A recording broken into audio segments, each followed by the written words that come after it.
Hello everyone, তোমরা কেমন আছো? আশা করি অনেক ভালো আছো, আর আমিও অনেক বেশি ভালো আছি আজকে। ওকে, তো ভালো থাকার কারণটা তোমরা এর পরে বুঝতে পারবে। তো আজ দাদার অফিস ছুটি, আর দাদা প্রত্যেক উইকে অফিস ছুটি থাকলে কিছু না কিছু রেসিপি রেডি করে বৌদি ভাইকে খাওয়ানোর চেষ্টা করে। দেন আমাদের ঘরে সবাইকে একটু ভালো করে করার চেষ্টা করেন, কারণ সারা সপ্তাহ যেহেতু অফিস মানে থাকে না, তো আমরাও হাতে হাতে একটু করে দিই, তার জন্য আমরা একটু ভালো মন্দ খেতে পারি। তো দেখো, প্রথমে দেখো দাদা বানাচ্ছে আজকে গন্ধরাজ এগ রোল। ঠিক আছে, আমি কোনোদিন নাম শুনিনি, ফার্স্ট খাবো। তো দাদা বললো, বোন বানাবো, কিন্তু তোকে একটু হাতে হাতে করে দিতে হবে।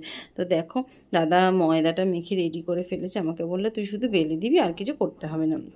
দেন আমি বেলছি, এটা কিন্তু লাচ্ছা রোল হবে।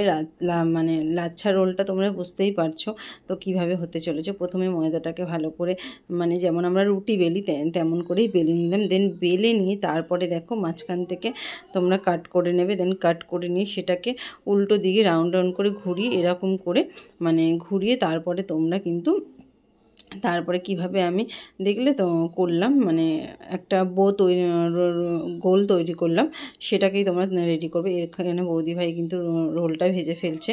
ঠিক আছে, এই একটুখানি ক্লিপ তোমাদের দেখানো, কারণ 10-12টা রোল হয়েছে, তো সেটা দেখানো পসিবল নয়। এরপরে দাদা ভেতরে স্টাফিংটা দিচ্ছে। কীভাবে স্টাফিংটা দিচ্ছে তোমরা দেখো। এই যে চাটনিটা পাশে দেখছো, ওটা কিন্তু দাদার একান্তই রেসিপি নিজের। ঠিক আছে, পার্সোনাল। যখনই আমাদের ঘরে এরকম কিছু হয়, ও কিন্তু এই চাটনিটা সবাইকে দেওয়ার চেষ্টা করে। তো রোলটা রেডি হয়ে গেছে, তো দাদাকে একটু দেখিয়ে দিলাম। ও খুব ভালোবাসে, ও খেতেও ভালোবাসে, সবাইকে খাওয়াতেও ভালোবাসে। ঠিক আছে, এটা হচ্ছে মাম্মাম।